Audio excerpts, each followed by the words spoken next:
Good afternoon to you. I'm Eric Chilton alongside Lauren Coleman and Stacy Spivey. It is a difficult day. We're going to start your 4 to 5 remembering the victims of a school shooting in Texas.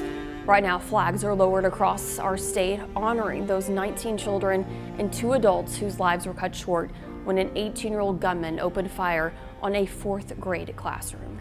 Just a few hours ago, Texas Governor Greg Abbott held a press conference with the latest on this investigation. Officials say the gunman arrived at Robb Elementary School yesterday with an assault-style rifle and high-capacity magazines. They say he legally purchased the weapon just days after his 18th birthday. About 30 minutes before the attack, officials say the gunman posted about it on Facebook. He also made comments about shooting his grandmother, which he acted on before heading to the school.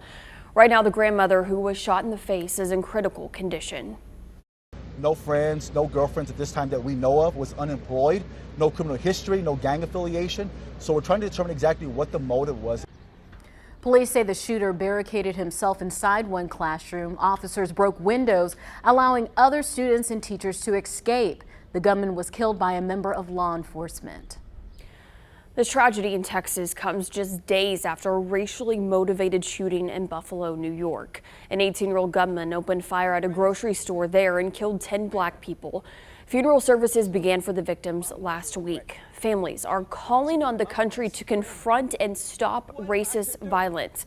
Authorities charge the suspect with murder in the 1st degree, but say he could face hate crime and domestic terrorism charges too. The shooting in Texas is the 2nd deadliest elementary school shooting since the one at Sandy Hook Elementary in 2012. 26 people were killed in the Sandy Hook shooting, with 20 of the victims being children between the ages of 6 and 7.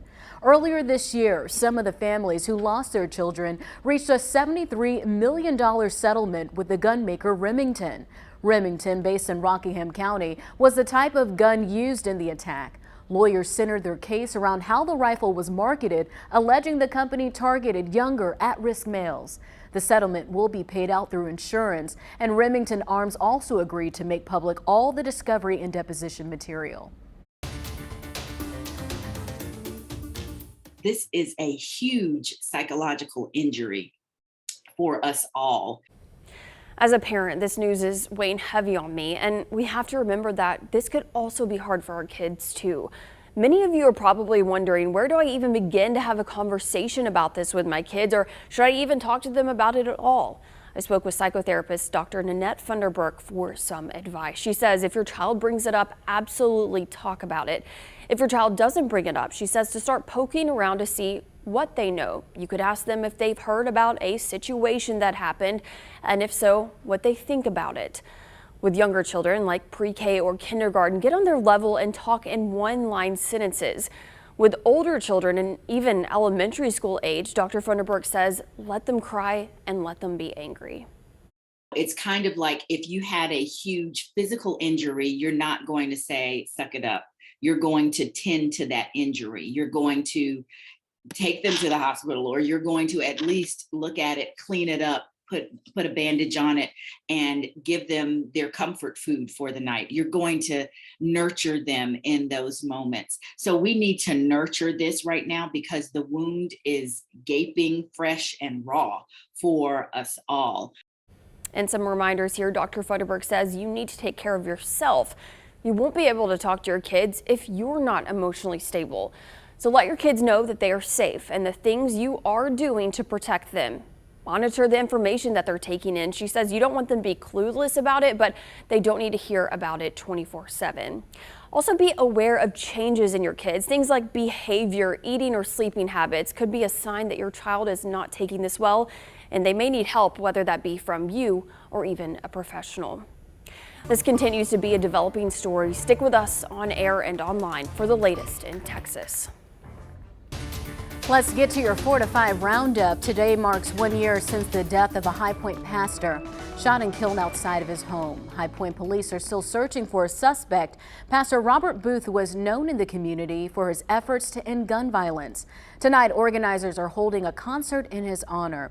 As at 7 o'clock at Righteous in Christ Ministries. And as the investigation continues, police are asking anyone with information about the case to leave an anonymous tip with Crime Stoppers. Right now, Winston-Salem police are looking for two suspects they say robbed an elderly man, then shot him. Police arrived at a home on Spring Garden Court where they found a 65-year-old man who'd been shot in the head last night. Investigators say the situation started as a robbery. Then the suspects left and shot at his home as they fled. The victim is expected to be okay. Police said this does not appear to be a random act of violence. Tonight, Winston-Salem leaders are holding a town hall tonight on gun violence. The session is what will serve as a community brainstorming opportunity on ways to reduce gun violence together. If you'd like to join the conversation, it starts tonight at 6 at the Carl H. Russell Community Center. That's on Carver School Road. If you can't make it out, you can watch that meeting live on WFMYnews2.com. Well, today felt very similar to yesterday. It was cool, it was cloudy, and it still continues to be that way for this 4 p.m. hour. The current temperature in Burlington is 66 degrees. We see these thick clouds covering our skies, but if you look in the distance, you see the blue along the horizon.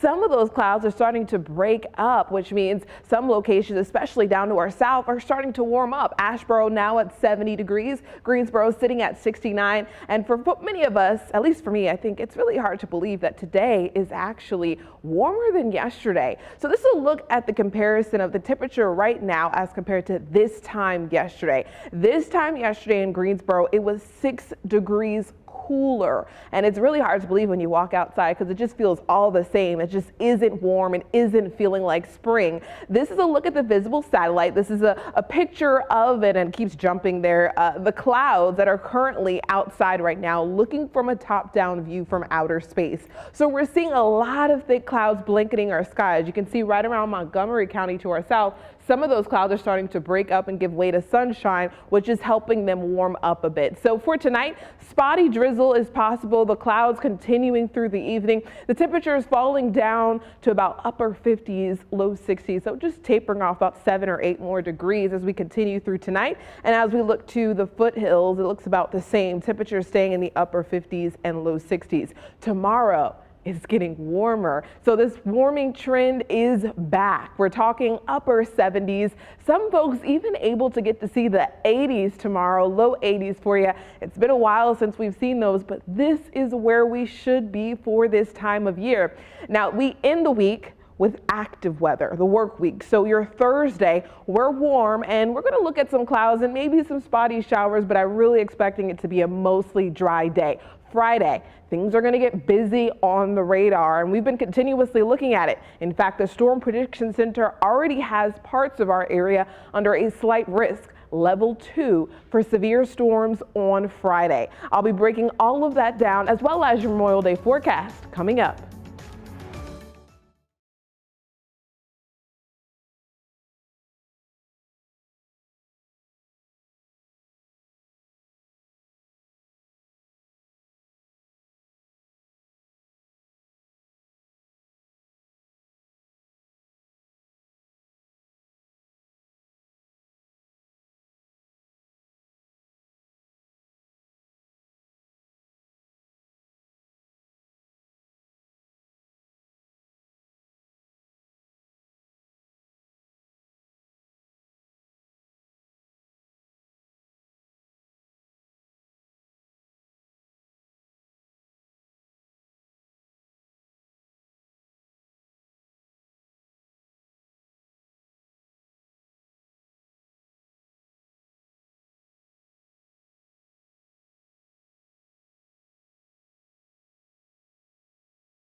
Water. Our bodies need it to survive, and there are different types of water naturally found on Earth. We have salt water, then we have fresh water. Now, drinking that ocean water at the beach or straight from a lake may not be the safest, but did you know some mussels can filter out the toxins in the water and make it safe to drink? Now, not the mussels that you order at a restaurant. I'll let Lindsay Zarecki at the Greensboro Science Center take it from here. She's the expert, and I'll let her explain to you all about it.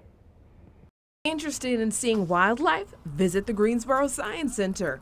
Interested in studying it? Visit Lindsay Zarecki. One of the things I work with are freshwater mussels, and they clean water. Zarecki studies freshwater mussels as the Vice President of Conservation and Research at GSC. And we call these our adults, and we call the smaller ones we have our kiddos.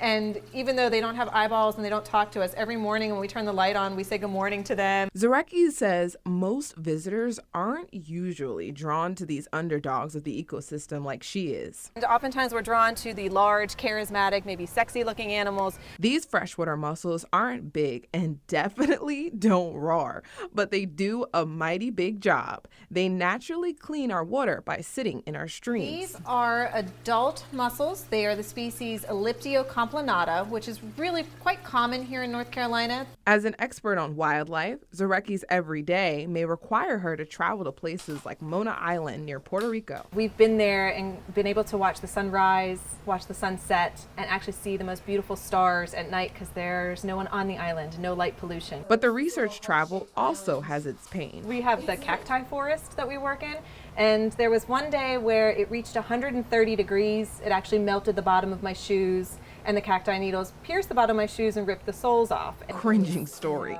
but not the end to Zarecki's work. In less than a week, she's packing her bags and going on another research trip.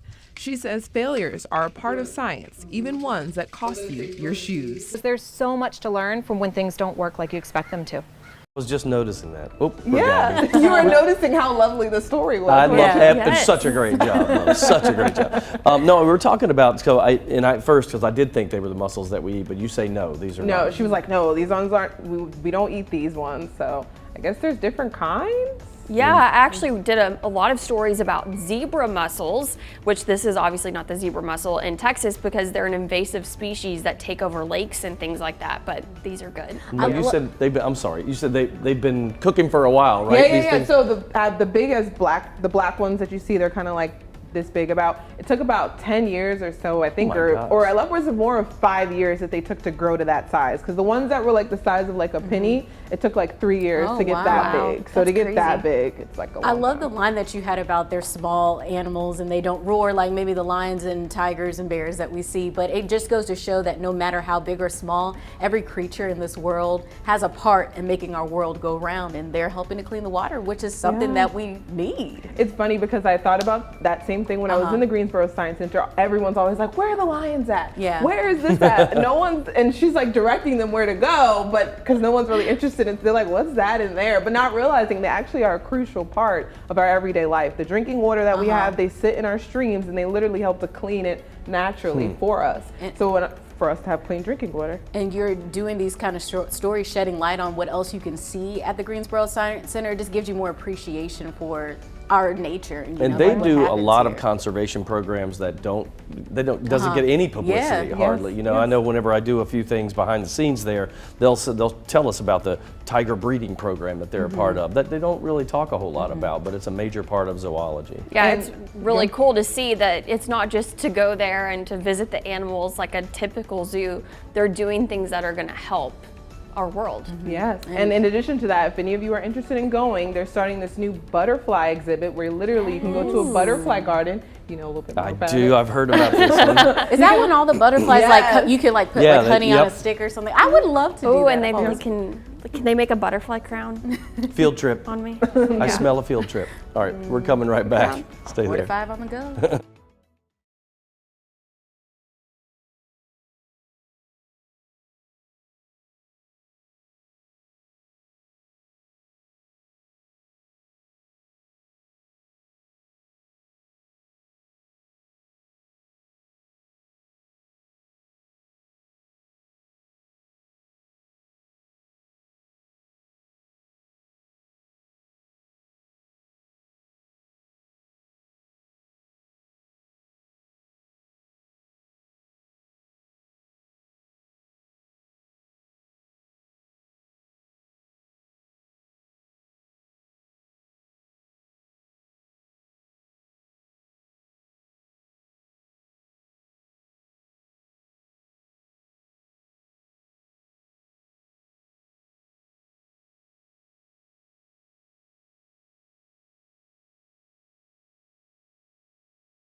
We have the clouds, but we don't necessarily have the rain today. Our satellite and radar is showing us dry, at least here in North Carolina, but not too far away. I'm going to step out so you guys can see what's extending from Tennessee and further south into Georgia is a line of showers, and a more active line with some yellow polygons on here indicating severe thunderstorm warnings extending further back. So as we move forward in time, all of this stuff is going to be shifting towards the coast, which means we need to be on alert, because as this active line makes itself closer to us, we could see active storms. And the timing of that is pinpointing to your Friday. So let's take a look at this particular graphic, kind of describing it without the particular details of that satellite view. So we're going to see how things shift and change in time. So the warm front right ahead, and then the cold front behind. That warm front's going to lift, putting us in what's known as the warm sector or the warm section. So what does that mean for us? Warmer temperatures and that humidity coming on back. We're going to be feeling that on Thursday, your day tomorrow, continuing to feel it on Friday, but also with that cold front moving in closer, we're going to see the shower and storm potential increase through the day on Friday. I really do think this isn't an entire day event. For your late day Friday, things should be pretty much over. So let's take a look at the futurecast. Things are cloudy, some light drizzle, maybe some of those clouds spitting out a little bit of rainfall Thursday. But this is the main line that's going to be pushing in on Friday, bringing in some more active weather, especially for your Friday afternoon. But by Friday evening, the line should be clear and on its way out. Here's a look at your full 7-day featuring the weekend, which includes nice cookout weather and great to be outside. Yeah, Monique, as you said, it's not the sunniest of days, but we are thankful for these cooler temperatures. But just like in the spring, in our lives, we have sunny and we have rainy days. But Coach Lamont teaches us how to appreciate all the days that life brings. One day, a man watched a butterfly struggle to emerge from a cocoon. The cocoon had a small hole and the butterfly simply could not fit through it. Now frustrated, the man took it upon himself and created a larger hole for the butterfly, which was then able to emerge. Now the problem was, it was too soon and the butterfly had not fully developed, and the butterfly spent the rest of its life unable to fly. What the man failed to understand was the butterfly needed the struggle to fully develop. We all have faced struggles and at times wished we could have exited those struggles sooner, but the struggle has always been a part of the process. The greatest struggle will strengthen and equate to the greatest life. Never dismiss the struggle, but endure, and in due season, you will fly. This is Coach Lamont. Make today your best you day. I'll see you tomorrow. So when I first looked, I got to be honest, when I first looked at the title of this one, it said Finding Life's Beauties. For a second, I thought it said butterflies. Oh. Or earlier, I thought, well, we're talking all about butterflies today. Not the case. With this one, what do you got? You're always taking us to church. Yeah. It's time. So when I watched this, I kind of thought about how a lot of times in life we like to compare ourselves to other people, because he talked about this butterfly was able to get through, then he had to create a bigger circle for this other butterfly to get through, and then it wasn't as successful as the other butterfly. I think it just kind of made me think about how we all go through different things in life. We all have our own journeys, so you just have to appreciate your journey and your obstacles and not compare yourself to someone else's journey. So you might have been able to fly through the hole first, but that doesn't mean that I can't fly through, and it doesn't mean that I can't do a better job of flying through when I am ready to fly. I think everyone, if that makes sense. There's a common thread, like a common thread in all of Coach Lamont's thing, which is, to me, is how it's like two things. He's always talking about keep the negativity at bay, right? Don't let somebody else's successes or failures affect you in any way. And then the other thing is to build your own life up so you're not depending on others for good things. I almost feel like those two things is his common thread. It makes me think of a Drake lyric where he says, it's about who did it better, it's not about who did it first. So just focus on yourself. It's true. Well, I kind of did a 2 cents. That was almost exactly like this on Monday, talking about how, like, you know, finding life's beauties, also finding the positives when there is a lot going on. And on Monday, you know, there wasn't even the tragedy that happened yet. And I was just saying, you got to think about positive, find a beauty in life and stay focused on that. It's true. Like that's this our job beautiful every day. water fountain. Exactly. Just stay focused on that. It just already has me feeling zen and The calm. zen of the weather garden. Lauren got to experience firsthand. All right, we'll be right back.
Well, throughout the news day, we always try to provide you with a reason to smile. So meet 13-year-old Calvin, a kid jamming out after getting the surprise of a lifetime. And get this, a few years back, Calvin met some monster jam drivers while undergoing chemotherapy. And during the visit, he showed the drivers a painting he made featuring different emojis. Take a look at that. Fast forward to now, Field Entertainment and St. Jude's Children's Hospital teamed up and brought Calvin's artwork to life. You can see it there, so cool. This past weekend, they unveiled a life-size version of it called Emoji Strong at the Monster Jam World Finals. There he went into detail about the inspiration behind his artwork. Yeah.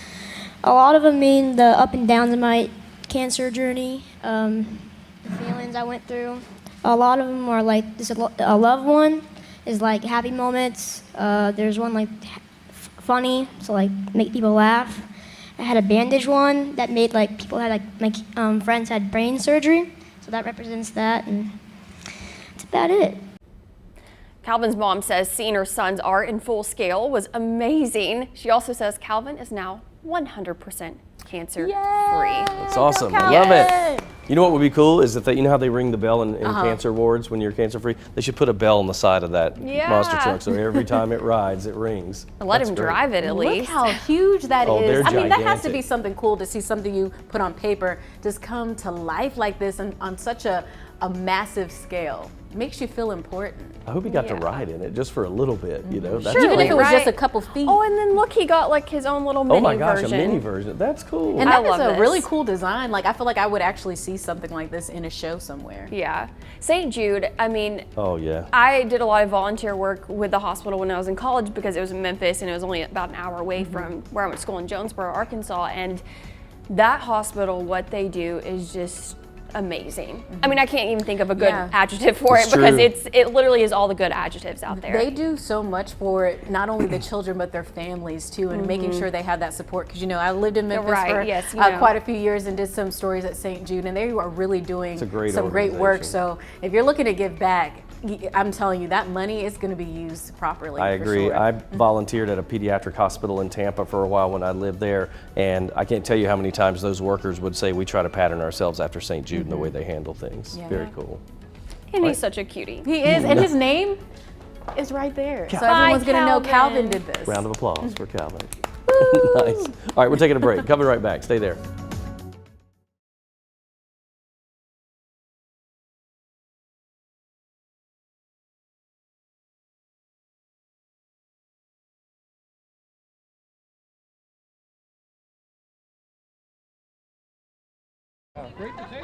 Yeah, right? But I mean, I've never really met anyone from there. Hey, ice cold milk. Oh, thanks.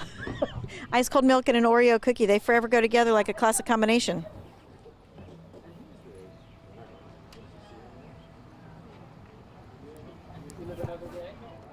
$4.39 coming up at the 4 to 5.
Good afternoon, everybody. Welcome back to the 4 to 5. Eric Chilton alongside Lauren Coleman and Stacey Spivey. We start your 4 to 5, remembering those victims of that school shooting in Texas. Right now, flags are lowered across our state, honoring the 19 children and 2 adults whose lives were cut short when a gunman opened fire on a 4th grade classroom. Today, many people gathered at a church in Greensboro to pray for the victims and their families.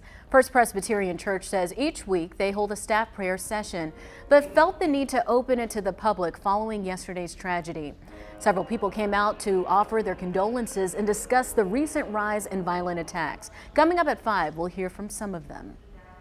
Right now, authorities are learning more about the shooting at Robb Elementary School. Today, Texas Governor Greg Abbott held a press conference with the latest on the investigation. Officials say the gunman used an assault-style rifle and high-capacity magazines. They say he legally purchased the weapon just days after his 18th birthday. About 30 minutes before the attack, officials say the gunman posted about it on Facebook. He also made comments about shooting his grandmother, which he did before heading to the school. Right now, the grandmother, who was shot in the face, is in critical condition. Police say the shooting happened inside one classroom. Officers then broke windows, allowing other students and teachers to escape. The gunman was killed by a member of law enforcement. The school shooting in Texas has reignited the ongoing debate over gun control legislation. President Joe Biden says Congress has the ability to prevent future tragedies, while some lawmakers say tighter gun laws don't prevent crime. I am sick and tired of it. President Biden said Congress has it within its power to prevent another tragedy like the one that unfolded Tuesday. A gunman killing 19 children inside a Texas elementary school. The idea that an 18-year-old kid can walk into a gun store and buy 2 assault weapons is just wrong. What in God's name do you need an assault weapon for except to kill someone? Senate Majority Leader Chuck Schumer says the Senate will move quickly on legislation, including a background check bill already passed in the House. It is unacceptable to the American people to think that there are not 10 of my Republican colleagues, just 10, 1 out of 5 over here, who would be ready to work to pass something. Republicans have consistently been able to defeat gun control measures, and they accuse Democrats of politicizing tragedies to push an agenda.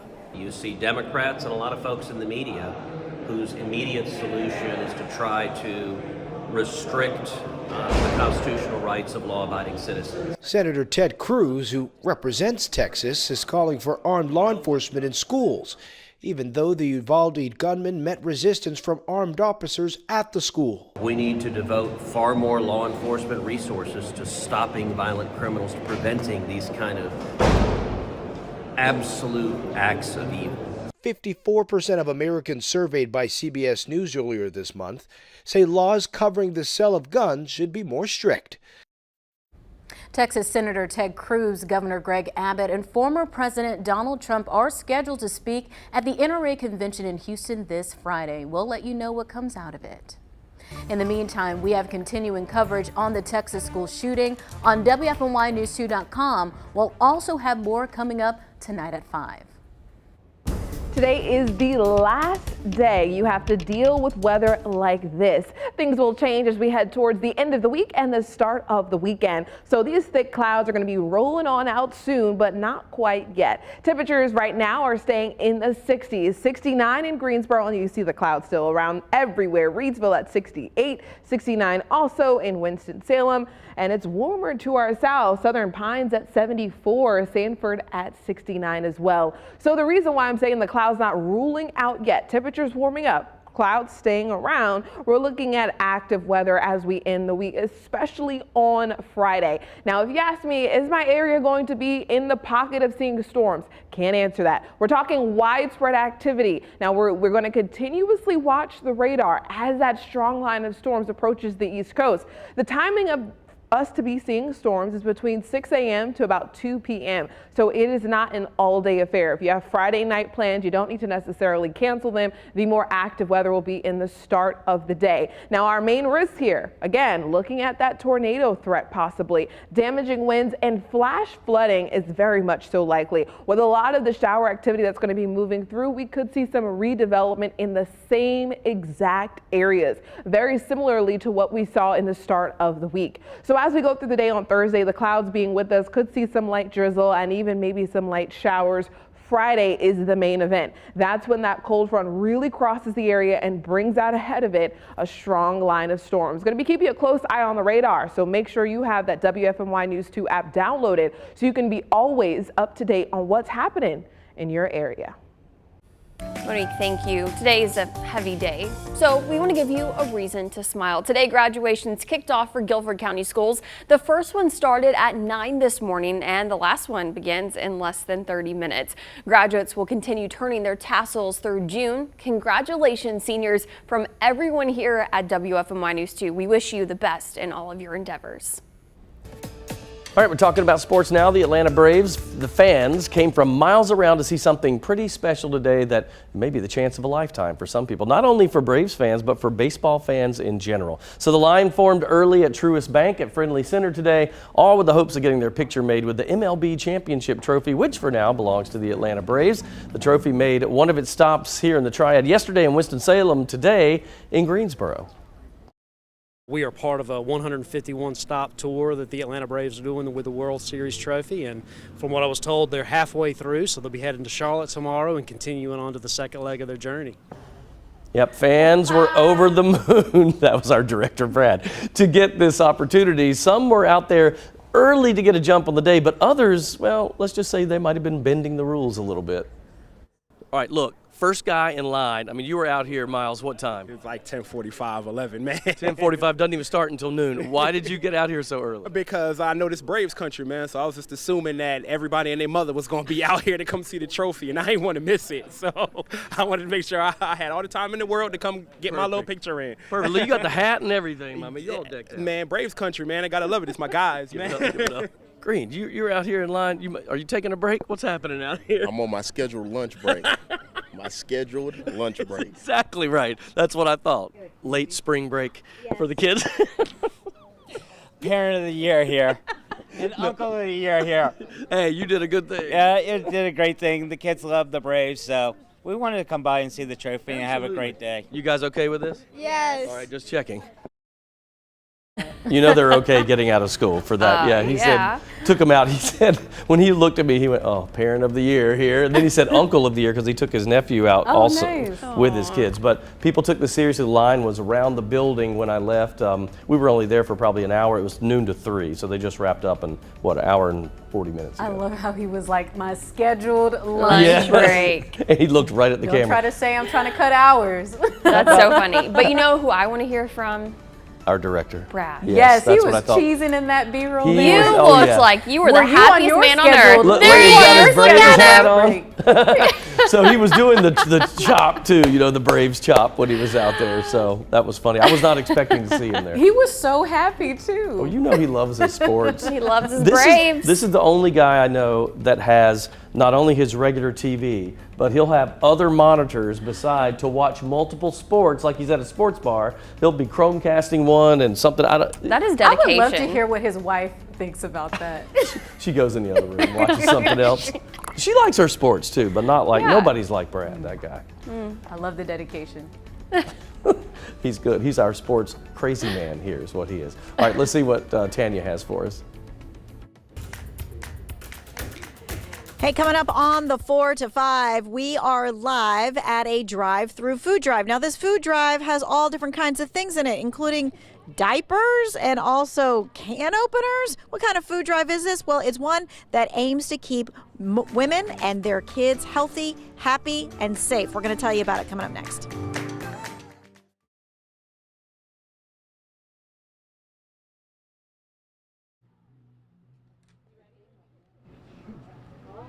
This is it is the same mic. It is the same mic. It is the same mic.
We are live here at the drive-through drop-off food donation, and all of this is helping women and children, because you know what? Good health doesn't mean just going to see a doctor, getting treatment, and getting some kind of medication. It means that you have good nutrition 24/7, and this drive-through drop-off is helping that. Hey, let me show you how you can be a part of it. We're going to show you how those shelves were once bare when all of this first started. What you can do is get involved right now. You can be part of the drive-through donation event. We're here until 6:30. We're on Phillips Avenue behind the McGirt Horton Library. You can help right where you are as well. Use your phone to scan that QR code. It's on the screen right now, and you can make a tax-deductible donation, and of course, any amount helps. Hey, I'm going to keep the QR code up so that you have plenty of time to scan it with your phone. In the meantime, Denise Brito is coming with me, and she is, well, she's the namesake, right? So you and your husband decided that you were going to put your money into this. Why this instead of something else? Nutrition heals. And at the Med Center for Women, it was brought to our attention that it was the idea of Dr. Kelly Leggett and Walida. And being in healthcare, we were behind it.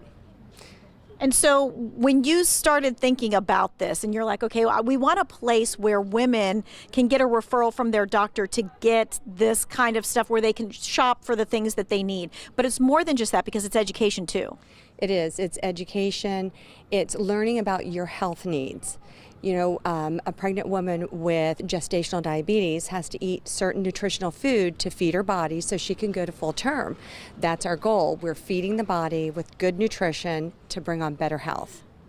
And so for a lot of people, that is something that you actually do need a doctor to kind of help you do that through, because we all have our own life cycles where we eat the way that we eat. Yes.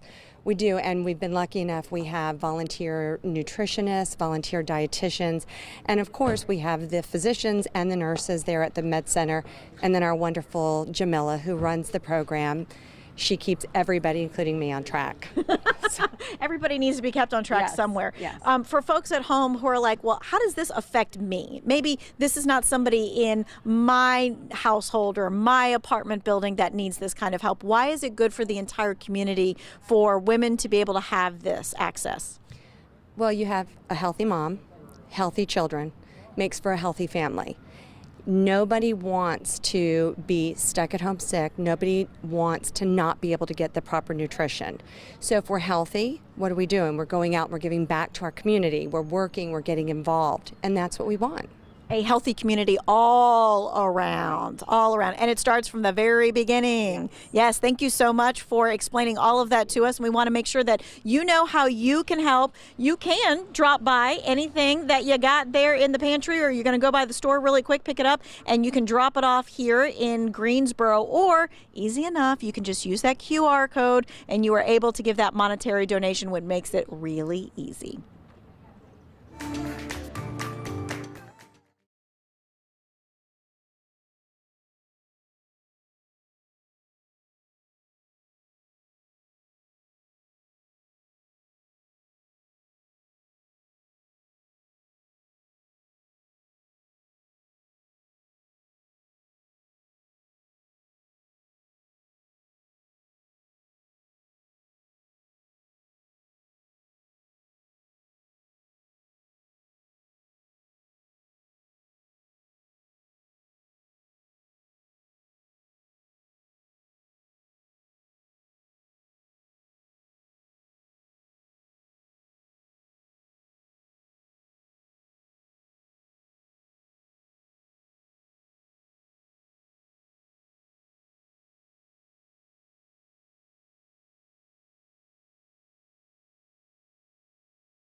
Right now, Americans are continuing to find new career paths amid the Great Resignation. However, experts say now might not be the best time to put in that 2-week notice. Let's connect the dots.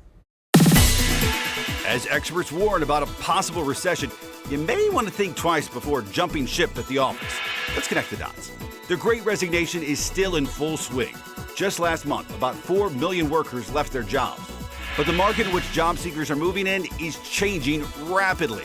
As inflation soars, central banks are moving quickly to hike interest rates, which only increases the likelihood of a possible recession. Career experts warn people should be cautious about moving job roles. Many experts say companies will typically lay off new employees first, if they become necessary. But for some, the benefits of a new job still outweighs those risks. If you plan on looking for a new job, experts say to look while you're still employed in your current role. And if you plan to move industries altogether, do your research first. Look at what industries are typically hit the hardest by recessions and which ones usually thrive. And that is Connecting the Dots. While many employees choose to give a 2 weeks notice as a courtesy when quitting a job, but an employment nonprofit says there is no legal requirement to do so. So I asked you on my Facebook page for your thoughts on this. John says it's not required, but it's a good idea. People talk. If you quit jobs without notice, you'll likely find your options limited going forward. Michael adds North Carolina is a right-to-work state. You can be fired with no notice and you can quit with no notice. Pamela writes, I would have never left a job without giving a notice. The right thing to do, whether they let me work the notice or not. Ron says no one ever gets a 2-week notice before getting fired. Michael added, I have seen a company do this. They gave their 2 weeks notice, and as soon as they did, they were told you were no longer needed and escorted to the gate. Helen says you should be out of respect for your former boss to give him time to replace you. I think the key is if you are going to use anyone at that place as a reference and you're going somewhere else, you probably need to give at least a little notice. And depending on the industry that you're in, I know like in news, everybody knows everybody. This boss probably worked with that boss. And even if you don't choose to stay in news or want to do something with communications, you just don't know who knows who. So I think it's just always better to follow the proper channels. Even if you're frustrated and you do not like these people, you should just do the right thing. Now, I have seen someone who was going to leave at one of my, I've worked at 5 different TV stations, but at one of them, this person gave a notice and was going to leave, and then halfway through that notice, the boss said, you can just I've seen that on. happen too, where someone said, I'm going to the station across the street. They were like, all right, well, then go you ahead. can go right now. Go right now. Yeah. They're like, what? But I mean, I understand like you want to be courteous and respectful, and that's what I would do personally. But then also thinking about the other way around, yeah, no, you're not going to get a warning if you're going to get fired. So, and I think it also goes, I've worked, when I was in college, I worked at a shoe store, and I remember there was a girl, she was like, she went in there like, I'm done, like wanted to make this huge scene. She was replaced the next day. So why go and do all that when, you know, they're going to keep that train moving. So just, I think you should just do the proper I think so too. Older, wiser people will always say, at least do the right thing, and if they treat you badly, that's on them. Yeah, absolutely. Right? All right, let's go to Monique now and see what's happening with weather. Alrighty then, so just a wrap up for you guys on what you need to know before this 4 p.m. hour ends. The warming trend stops today. It's getting warmer tomorrow. And as we go through the rest of the week, we're going to be keeping a close eye on the radar, especially on Friday. That is the day for active weather. But we're going to always keep an eye on the radar just for you in case to keep you safe always. So mostly dry, sunny, and warm this weekend for Memorial Day. Now the dew points are taking a backseat today. They're in the 50s, but they're going to be climbing on back to the 60s as we go towards the weekend. So that humidity, it's going to start to feel very warm and sticky when you walk outside. So the current dew points across the area, we're at 59 around this area, but as we look south, they're in the upper 60s. This juicy air is going to be pumped into our neck of the woods and allow for that humidity to be different as we go through the next couple of days. And again, that's going to be a key ingredient along with the warmer temperatures as we go through the next couple of days. Tomorrow, not so much expecting for a wet day. Friday is the bigger concern as we go through the day. In fact, the Storm Prediction Center does have us under a level 2. Slight risk for severe weather. We have that tornado potential possible, damaging winds, and hail, but also flooding. That is something that is possible as we end out the work week. But the weekend is looking good. You can grill on Saturday, grill on Sunday. Each day is looking good for a good old cookout. Enjoy.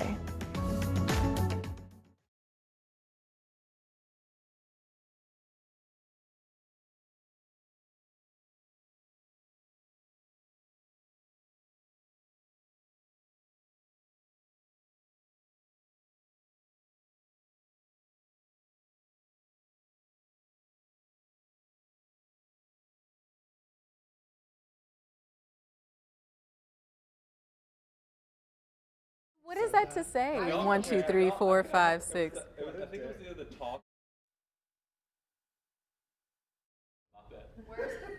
Hi there, Illinois, Indiana, Iowa, Kansas, Kentucky. Mic check, 1, 2, 3, 4, 5, 6. She sounded like a Muppet, and I was like, well, she. People are harsh.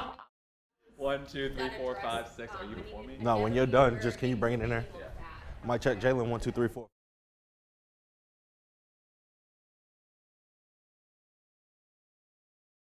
Two, 1, 2. Mic check, 1, 2, 3, 4, 5, 6, 7, 8, 9, 10. 1. Thank you. Hi, 1, 2, 3. Do I sound like a Muppet? 1, 2, 3, 4, 5. All right. One of those days, I get it. Thank you. Happening right now, the police chief, along with the sheriff and several other community leaders.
This is by far the most difficult 2 cents I've had to write and talk about. It's about the school massacre yesterday in Uvalde, Texas. You probably don't know this, but most of my family on my mom's side is from Uvalde. Many still live there today. My mom was actually born there. It's the town we always heard about growing up. My heart stopped when I first read there was an active shooter at an elementary school there. At the time, we didn't even know whether anyone was injured. Well, I immediately called my grandpa, who lives in Wisconsin, to find out whether he'd heard anything. I was the first to tell him about it, saying it happened at Robb Elementary. He immediately told me 2 of my cousins used to work there, but had since retired. He started calling around to family in Uvalde to see what they knew. He called me back a few minutes later to tell me one of my cousins goes to Robb Elementary, but her dad had picked her up just before lunch that day. Keep in mind, the shooting started at 11:32 a.m. Sounds like she just made it out. My heart breaks for Uvalde and all of my relatives who live there. For people who've never heard of the city of about 15,000, this is how they'll remember it. Another small town added to the map of school shootings. For the people who live there, this will always be with them. I can't even begin to imagine this day for the parents of the little kids who died. I also can't imagine being the parent of one of the survivors. How do you help them recover from this day? These types of shootings are happening so often and in so many places, it's gotten to the point where we will all eventually feel the impacts of a mass shooting, either directly or indirectly. I'm sad to say, this one was mine. That's just my 2 cents.